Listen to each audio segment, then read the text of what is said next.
அனைவருக்கும் வணக்கம். நான் உங்களின் கிரியேட்டிவிட்டி பிகே. நாம் இன்றைய பதிவில் ஆதி சிவபுராணத்தின் பாகம் 25 பற்றி பார்க்க போகிறோம். பதிவிற்குள் செல்வதற்கு முன் நம்ம சேனலுக்கு இப்போதான் நீங்கள் புதுசாக வந்திருக்கீங்கன்னா நம்ம சேனலை சப்ஸ்கிரைப் பண்ணிட்டு கூடவே இருக்க பெல் ஐக்கான் ஆல் கொடுங்க. அப்போ தான் நான் அனுப்புகிற வீடியோஸ் எல்லாம் உங்களுக்கு நோட்டிஃபிகேஷனாக வரும். வாருங்கள் பதிவிற்குள் செல்லலாம். தேவர்களின் அதிபதியான இந்திரர் பிரம்மதேவரிடம் சென்று நிகழ்ந்த அனைத்தையும் கூறினார். தேவி பார்வதியின் தோழிகள் அரண்மனைக்கு சென்று வனத்தில் தேவி பார்வதியை தவறவிட்டதை பற்றி கூறினர். இதை கேட்ட மன்னன் இமவான் சினம் கொண்டு வெகுண்டார். பின்பு மன்னன் இமவான் தனது படை வீரர்களுடன் தன் மகளை தேடி சென்றார். பிரம்மதேவர் இந்திரரிடம், தேவர்கள் சிறு முயற்சி செய்தால் இன்னல்கள் நீங்கி வளம் உண்டாகும் என கூறினார். இதை கேட்ட இந்திரர் என்ன செய்ய வேண்டும் என கூறினால் அப்பணியை சிறப்பாக செய்து முடிப்பதாக கூறினார். இதற்கிடையில் தாரகாசுரன் தேவர்களையும் தேவேந்திரரையும் சிறைப்பிடித்து வரும்படி தம் வீரர்களுக்கு கட்டளையிட்டார்.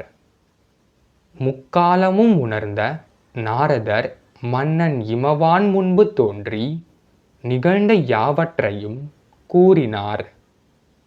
பின்பு தனக்கு உபாயம் செய்து தந்தால் தேவி இருக்கும் இடத்திற்கு அழைத்து செல்வதாக கூறினார். ஓம் நம சிவாய என்று கூறி புராணத்தை தொடர்வோம்.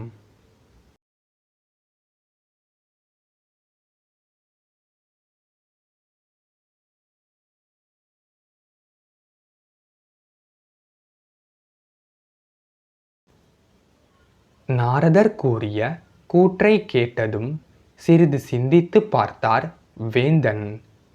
சிந்தித்தும் வேறு வழியாதும் இல்லாத பட்சத்தில் அனைத்து வாயில்களும் அடைப்பட்ட நிலையிலேயே இருந்தன. இவருக்கு வேண்டிய உபாயம் செய்தால்தான் பார்வதி இருக்கும் இடத்தை அறிய முடியும் என நினைத்தார். சிந்தித்து கொண்டிருந்த மன்னன் இமவானை கண்டதும், என்ன வேந்தரே, உம்மால் முடியவில்லை என்றால் விட்டு விடுங்கள், நான் புறப்படுகிறேன் என்று நாரதர் கூறினார். இதை கேட்ட மன்னன் இமவான், பொறுமை கொள்ளுங்கள் முனியவர்களே, நான் கூறும் வாக்குறுதிகளால் எம் நாட்டில் வாழும் மக்கள் யாவரும் துன்பமடையக்கூடாதல்லவா? அதை கொண்டே யாம் சிந்தனை கொண்டோம் என கூறினார். வேந்தா, நான் கேட்கும் உபாயம் உங்களாலும் தங்களின் மகளால் மட்டுமே நிறைவேற்றக்கூடிய ஒன்றாகும். இதில் குடிமக்களுக்கு எவ்விதமும் தொடர்பு இல்லை என நாரதர் கூறினார். இதை கேட்ட மன்னன் இமவான், நீங்கள் கேட்கும் உபாயத்தை யாம் செய்து தருவோம் என வாக்குறுதி அளித்தார். இதற்கிடையில் தாரகாசுரன் போரில் தப்பித்த தேவர்களையும் தேவேந்திரரையும் இன்றளவும் கைது செய்ய முடியவில்லை என குழப்பமான நிலையுடனே காணப்பட்டார். எம்மை அழிக்க ஏதாவது திட்டம் தீட்டுவார்களோ என எண்ணினார். மேலும் யோக நிலையில் உள்ள சிவபெருமான் நிலையையும் அறியும் பொருட்டு தன் ஒற்றர்களை அனுப்பி விவரத்தை அறிந்து வருமாறு கூறினார். மன்னன் இமவானின் கூற்றுகளை ஏற்றுக்கொண்ட நாரதர் தேவி பார்வதி இருக்கும் இடத்தை காண்பிக்கும் பொருட்டு பாதைகளை காட்டினார். வனத்தில் அனைத்து பகுதிகளிலும் அலைந்து தேவி பார்வதியை தேடிய வீரர்கள் ஒரு பகுதியை மட்டும் தவிர்த்தனர். ஏனெனில் அப்பகுதியில் பாதைகள் மிகவும் நெருக்கமாகவும் விண்ணை தொடும் அளவிற்கு உயரமாகவும் இருந்தது. அவ்விடத்தில் மானிடர்கள் யாவரும் செல்ல முடியாதபடியான சூழ்நிலை நிலவியது. நாரதரை தொடர்ந்து வந்த மன்னனிடம் அனைவரும் செல்ல தயங்கிய வனத்தின் பாறைகள் மற்றும் பனியடர்ந்த பகுதியை காண்பித்தார். இப்பகுதியிலேயே தங்களின் மகள் இருக்கிறார் என்று உரைத்தார்.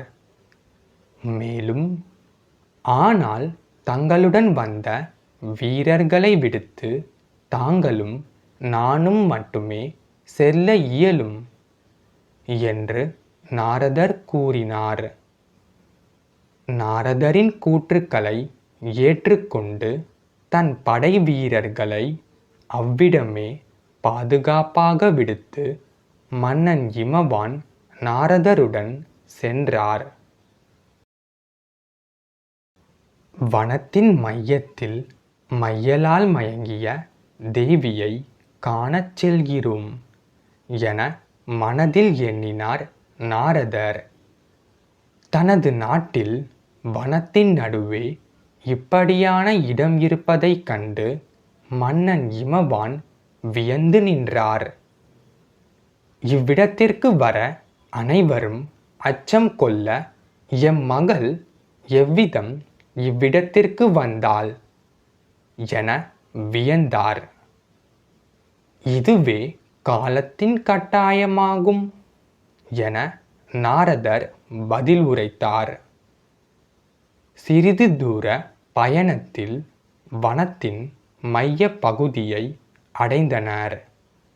பல பாறைகள் ஒன்றிணைந்து உருவாகிய ஒரு குகையின் வெளியே தன்னுடைய அன்பு மகளான தேவி பார்வதி சுயநினைவின்றி மயக்கமுற்று இருப்பதைக் கண்ட மன்னன் இமவான் தனது மகளின் அருகில் விரைந்து ஓடி,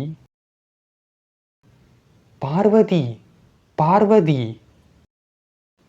என கூறி மயக்கத்தில் இருந்த மகளை எழுப்ப முயன்றார். பின்பு மன்னன் இமவான் நாரதரிடம், நாரதரே, பார்வதியை அரண்மனைக்கு அழைத்துச் செல்ல வேண்டும் என கூறினார். பின்னர் மன்னன் இமவான் தன்னுடைய அன்பு மகளை கையில் ஏந்திய போது அவர்கள் இருந்த இடத்தையும் சுற்றுப்புற மாறுபாட்டையும் உணர்ந்தார். வனத்தில் நுழைந்த போது இருந்த கொழுமை இவ்விடத்தில் இல்லாததையும் எங்கும் கிடைக்காத மன அமைதி இவ்விடத்தில் கிடைக்கின்றதையும் உணர்ந்தார் மன்னன் இமவான். வரும் வழியில் இடையூறுகளாக இருந்த பனிப்பாறைகள் யாவும் விலகி வழி தந்தன. நிகழ்வது யாதும் புரியாமல் தன் மகளை கையில் ஏந்திய வண்ணம் அரண்மனைக்கு நாரதருடன் மன்னன் இமவான் சென்றார்.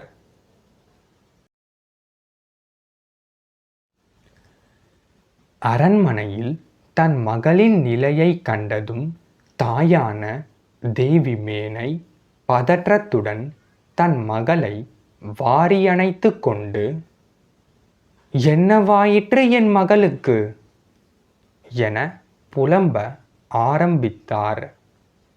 பின் மன்னன் இமவான் தன் மனைவியை அமைதி கொள்ளச் செய்து வைத்தியரின் பணியை செய்ய விடுமாறு கூறினார். வைத்தியரும் தேவி பார்வதியை பரிசோதித்த பின் சில மூலிகை இலைகளை அரைத்து சாறாக மாற்றி கொடுத்தார். தேவி பார்வதியின் நிலையை அறிந்த வைத்தியர் மன்னன் இமவானிடம், மன்னா, ஏதோ ஒரு விதமான அதிர்ச்சியில் தேவி மயக்கமடைந்து உள்ளார். உடல்நிலை சிறிது நேரத்தில் சீர்பெறும் என்று கூறிச் சென்றார்.